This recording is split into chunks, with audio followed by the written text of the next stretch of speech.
They say architecture is frozen music. If that's true, then I spent 15 years composing a symphony, only to have someone else claim to be the conductor. My name is Marcus Foster, and this is the story of how I lost everything I built, and how the very principles that my partner ridiculed became the key to the greatest project in our city's history. I still remember the day I first met David Reynolds. It was during a city planning meeting where I'd presented my vision for sustainable urban development. While others saw just another eco-friendly proposal, David saw potential. He approached me afterward, designer glasses perched on his nose, exuding the confidence that only old money could buy. Your integration of historical elements with modern sustainability is fascinating, he said, extending a manicured hand. Have you ever considered partnering with someone who could help scale your vision? At 32, I had already made a name for myself in sustainable architecture, but my small firm struggled to land the major projects that could truly showcase my ideas. David, with his connections and family name in real estate development, seemed like the perfect partner. If only I'd known then what that partnership would cost me. The early years of Foster and Reynolds Architects were everything I dreamed of. David's connections brought us high-profile clients, while my designs won us accolades. We grew from a team of 5 to 50 in just 3 years. Our office, once a modest studio in the Arts District, now occupied the entire 20th floor of a downtown high-rise, one I'd redesigned myself.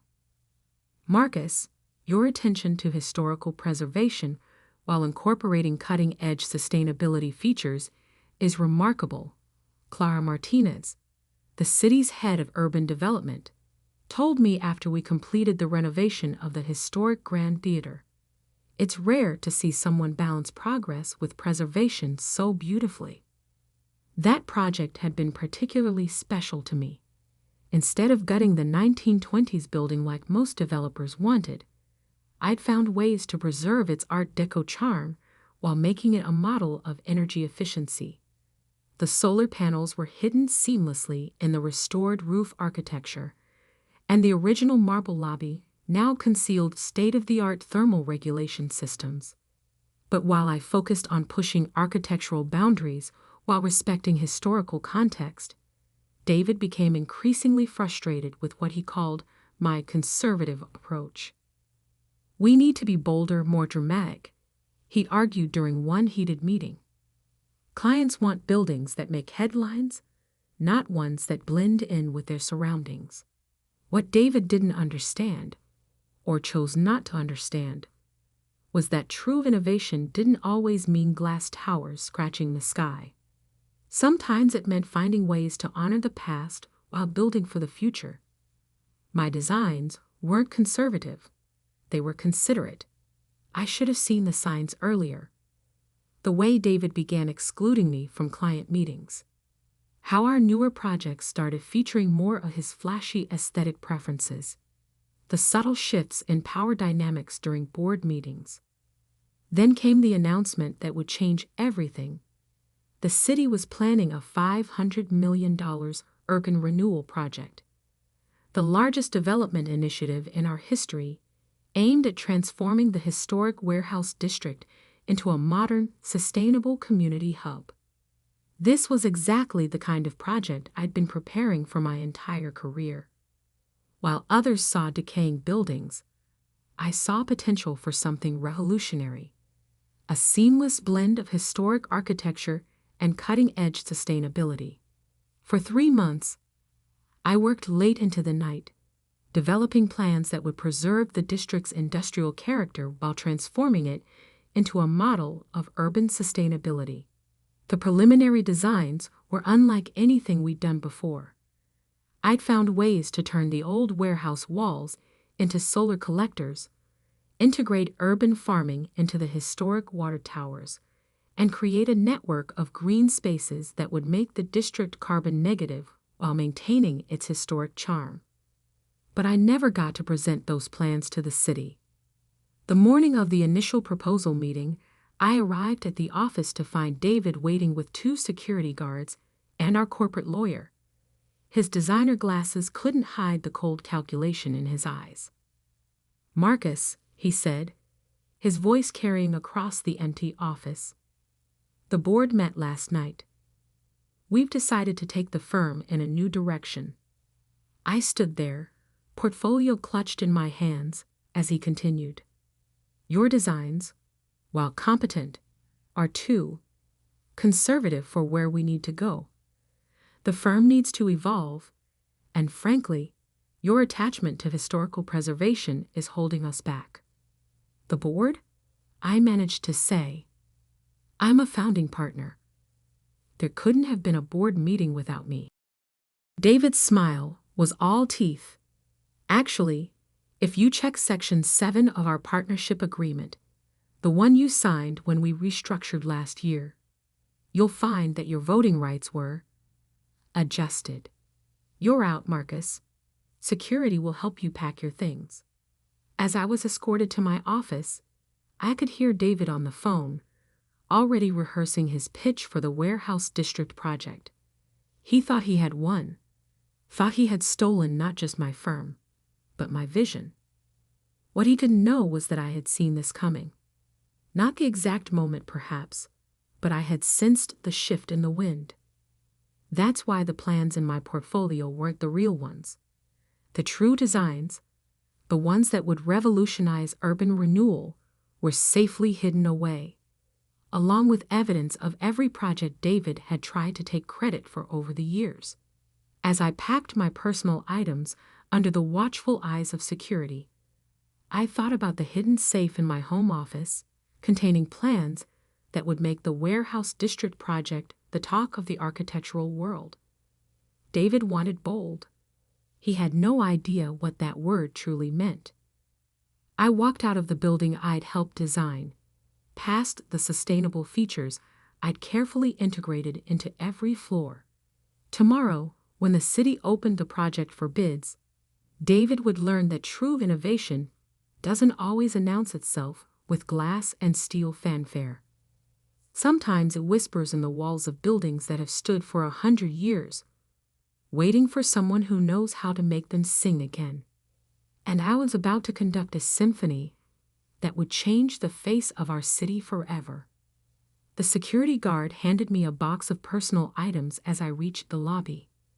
"Sorry about this, Mr. Foster," he said quietly. "For what it's worth, your renovation of this building is brilliant. The way you kept the old marble, but made it help cool the place. Genius." I smiled, thinking of the plans waiting in my safe. "Thank you, Mike. Sometimes the most revolutionary ideas are the ones you can't see at first glance." As I stepped out onto the street, my phone buzzed with a message from Clara Martinez. "Heard what happened. When you're ready to talk, I have some things you should know about the Warehouse District project. Some requirements that aren't in the public brief." I tucked the phone away, smiling slightly. David may have taken my firm, but he had forgotten the first rule of architecture. The strength of a building isn't in its facade, but in its foundation. And I had spent 15 years building foundations in this city that went far deeper than he could imagine. Tomorrow would be interesting indeed. The morning after my forced exit from Foster and Reynolds, I sat in my home office, surrounded by the architectural awards we'd won over the years. My fingers traced the embossed letters of the Sustainable Design Excellence Medal, the one David had accepted on the firm's behalf, while I was too busy working on the Warehouse District plans. A tap at my door interrupted my thoughts. "Come in," I called, recognizing Clara Martinez's distinctive knock. The city's head of urban development entered, carrying a thick folder and wearing an expression that meant business. "I brought coffee and inside information," she said, placing a cup on my desk. "Though I'm more interested in what's in that safe behind your Frank Lloyd Wright print." I raised an eyebrow. "How did you?" "Please, Marcus, I've been in urban development for 20 years. I know when someone's planning ahead. She settled into the chair across from me. David Reynolds just submitted Foster and Reynolds' bid for the warehouse project. Want to guess what his innovative design involves? Let me guess. Glass towers, floating gardens, and enough steel to build a battleship. Clara's laugh was sharp. Close. He's proposing to demolish 80% of the existing structures. Says it's the only way to achieve true modernization. I stood and walked to the right print, swinging it aside to reveal my walls safe. Then he clearly hasn't seen these. The plans I pulled out weren't just blueprints, they were a vision 15 years in the making. Every project I'd completed, every historical building I'd renovated, had been researched for this moment. I spread the drawings across my desk as Clara leaned forward, her eyes widening. Marcus, this is incredible. You found a way to preserve every historically significant building while exceeding the city's sustainability goals by 200%. I finished. Those old warehouses aren't obstacles to modernization. They're the key to it. I pulled out more documents, structural analyses, material studies, energy calculations. The brick walls of those warehouses, perfect thermal mass for passive heating and cooling. The old water towers, ideal for rainwater harvesting and vertical farming. The iron frameworks, ready-made support structures for solar arrays and wind energy systems. Clara studied the plans intently. This would cut construction costs by 40% compared to new construction. The Historical Preservation Committee would approve it instantly. But she hesitated. Foster and Reynolds owns your work. David will claim these are company property. I smiled, pulling out one final document. Check the dates on those drawings. I completed the core designs 3 years ago, before the last partnership agreement. I registered them with the Architectural Copyright Office under my personal name. David doesn't own these. I do. And the new designs he's claiming to have developed. Every innovation he's presented in the last year. I have dated proof they came from my original concepts. Which reminds me, I turned to my computer and pulled up a folder labeled Project Archives. For the past 2 years, I've documented every instance of David taking credit for my work. Emails where he claims my designs as his own. Meetings where he presented my innovations without crediting me. Even security footage from the office showing him taking files from my computer after hours. Clara whistled low. You've been preparing for this. I learned long ago that true architectural innovation isn't just about design. It's about foundation. David was so busy looking at flashy facades that he never bothered to check what I was building beneath the surface. Just then my phone buzzed. A message from Tom Zhang, my former head of sustainable systems. David's in full panic mode. The sustainability metrics in his proposal don't add up, and the Historical Commission is asking questions he can't answer. Clara stood, gathering the plans carefully.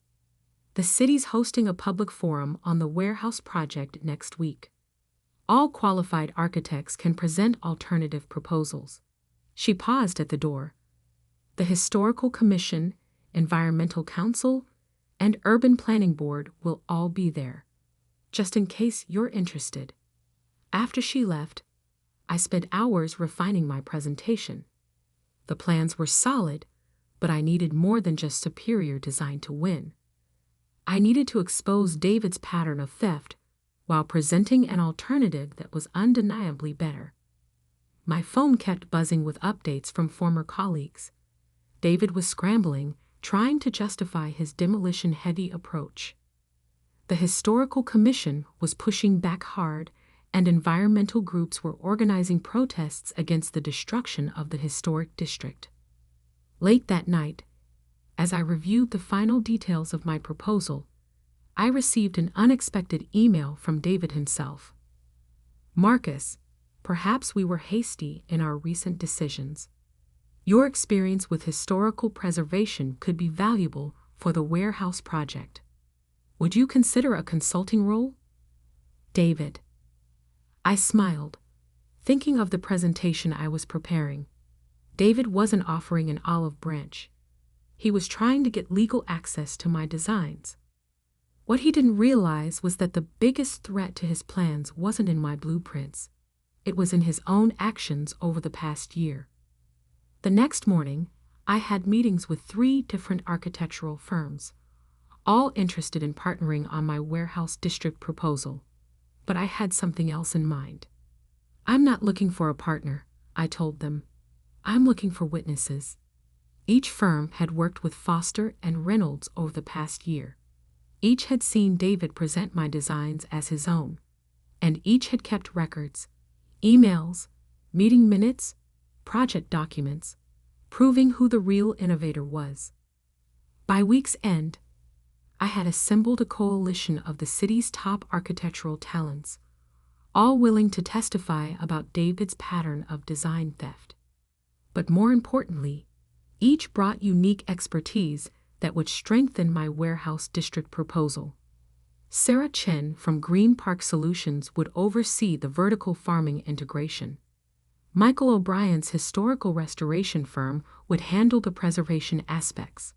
And Maria Rodriguez, whose sustainable energy company had worked on my past projects, would implement the renewable systems.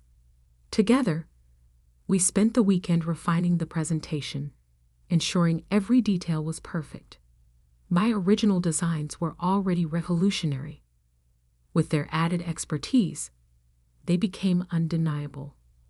The night before the public forum, I received another message from David, this one less cordial.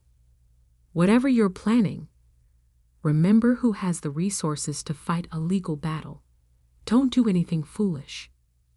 I thought about the thick folder of evidence in my safe, the testimonies from industry leaders, and the dated blueprints that proved every innovation he'd claimed was mine. David had resources, yes, but I had truth and a design that would change our city forever. Tomorrow, at the public forum, David would learn what true architectural innovation looked like, and it wouldn't come with a glass facade or a steel frame. It would come with the weight of history, the power of sustainability, and the undeniable proof that the best designs don't always shout. Sometimes they whisper from within 100-year-old walls, waiting for someone who knows how to make them sing.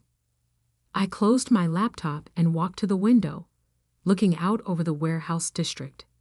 In the fading light, those old buildings stood like silent sentinels, their brick walls holding a century of stories.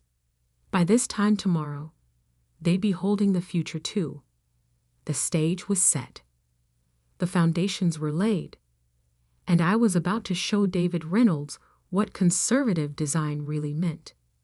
The City Hall auditorium buzzed with anticipation on the morning of the public forum. Developers, architects, preservationists, and community leaders filled every seat. I sat quietly in the back row, watching David Reynolds stride confidently to the stage for Foster and Reynolds' presentation. Ladies and gentlemen, he began, his designer glasses catching the spotlight. Today I present a vision that will transform our warehouse district into a beacon of modern architecture. The massive screen behind him lit up with renderings of glass towers and elevated gardens, exactly what I'd expected. I glanced at Clara Martinez, who sat with the city council. She met my eyes briefly, her expression neutral, but her slight nod speaking volumes. By removing these outdated structures, David continued, gesturing to photos of the historic warehouses, we make way for true innovation. Our design will. Excuse me, an elderly woman in the front row interrupted. Rose Thompson, head of the Historical Society. Are you suggesting the complete demolition of buildings that have stood for over a century? David's smile tightened. Sometimes progress requires bold choices, Mrs. Thompson. These buildings, while charming, cannot meet modern sustainability requirements without. Actually, another voice cut in, those buildings have excellent thermal properties. Michael O'Brien, my historical restoration partner, stood up. Their brick construction and existing framework could be integral to any sustainability solution. I watched David's confidence waver slightly as more experts in the audience began questioning his assumptions. The sustainability metrics in his proposal didn't add up. The construction costs seemed unnecessarily inflated. The energy efficiency projections appeared overly optimistic. Perhaps, David said, his voice strained, some elements could be preserved.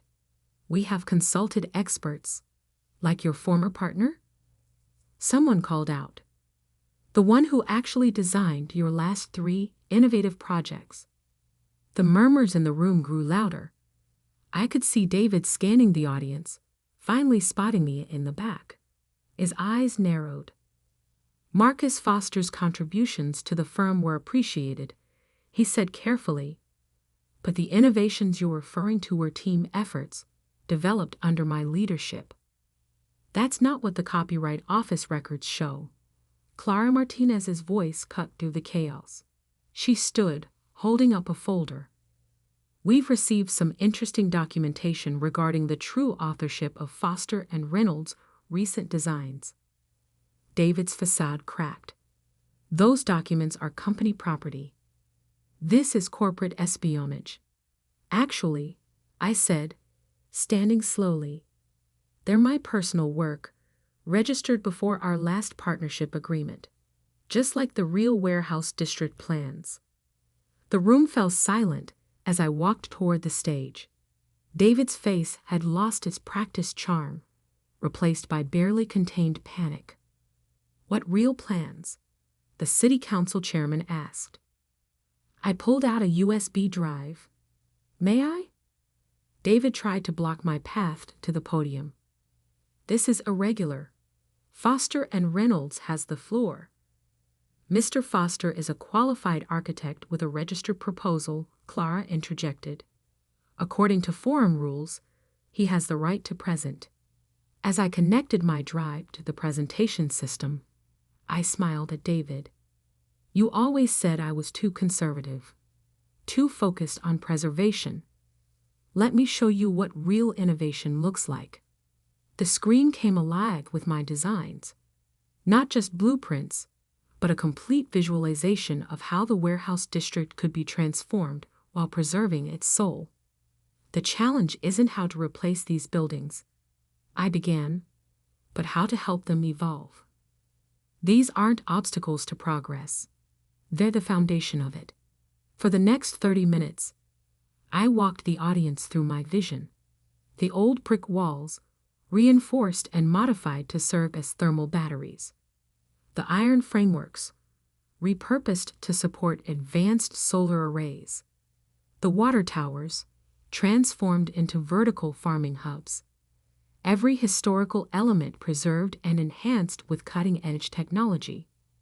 This approach, I continued, pulling up the cost analysis, reduces construction costs by 40%, exceeds sustainability requirements by 200%, and preserves every historically significant structure. But more importantly, it creates something unique, a living bridge between our past and our future. The audience was transfixed. Even David had stopped trying to interrupt, staring at the projections with a mix of rage and realization.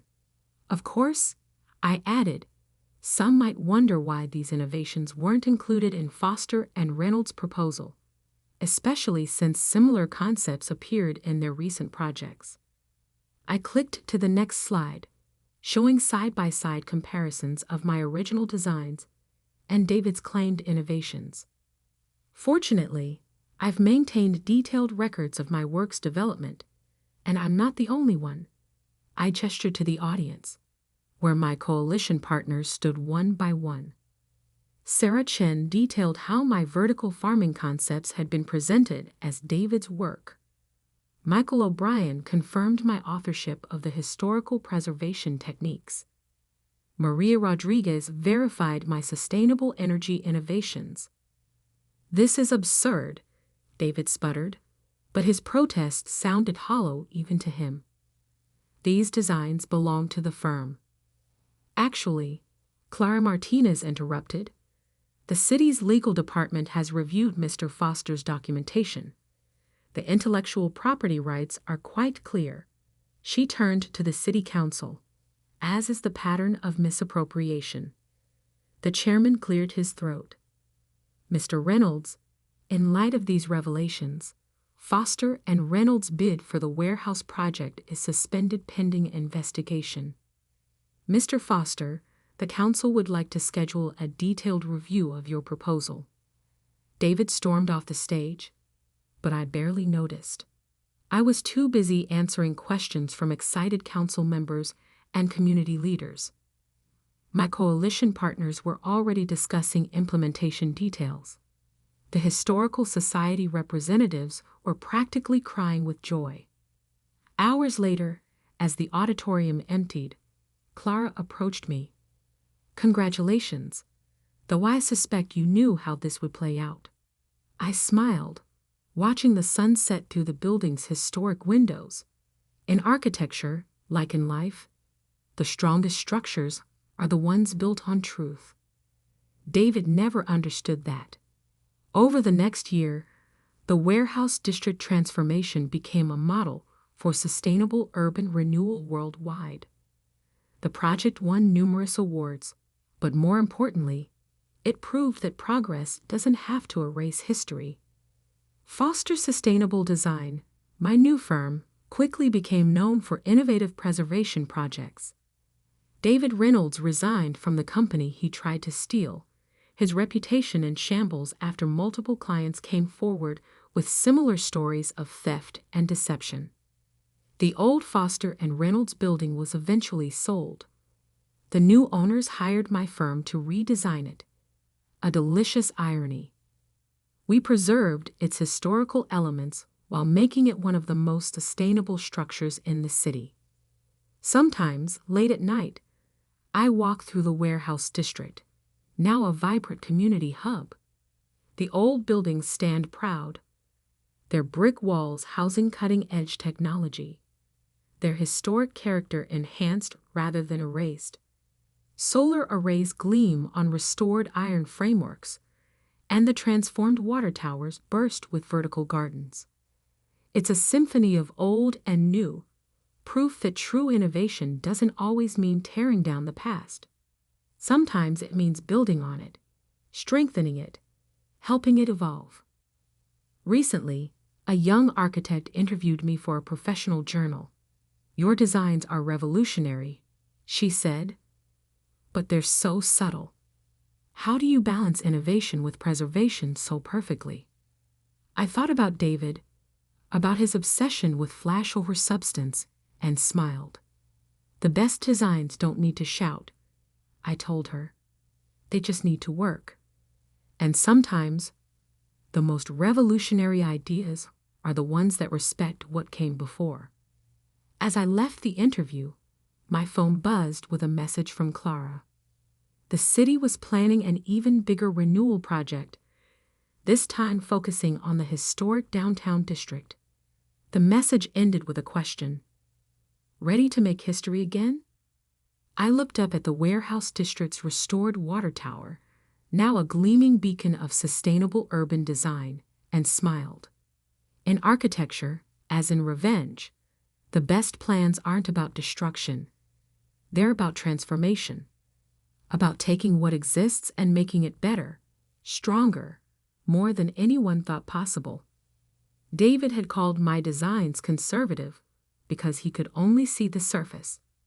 He never understood that true innovation often lies in the foundations, in the careful integration of past and future, in the quiet strength of buildings that have stood for 100 years, and will now stand for 100 more. My phone buzzed again. Another message from Clara. Planning meeting tomorrow. Bring those revolutionary conservative designs of yours.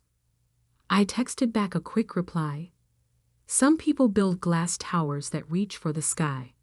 I prefer to build bridges between yesterday and tomorrow. After all, that's what real architects do. We don't just design buildings. We design futures that honor the past. And sometimes, if we're very careful and very lucky, we get to prove that the best way to move forward isn't always to tear everything down. Sometimes it's about seeing the strength in what already stands and helping it rise to new heights. David never understood that. But then again, he never really understood architecture at all.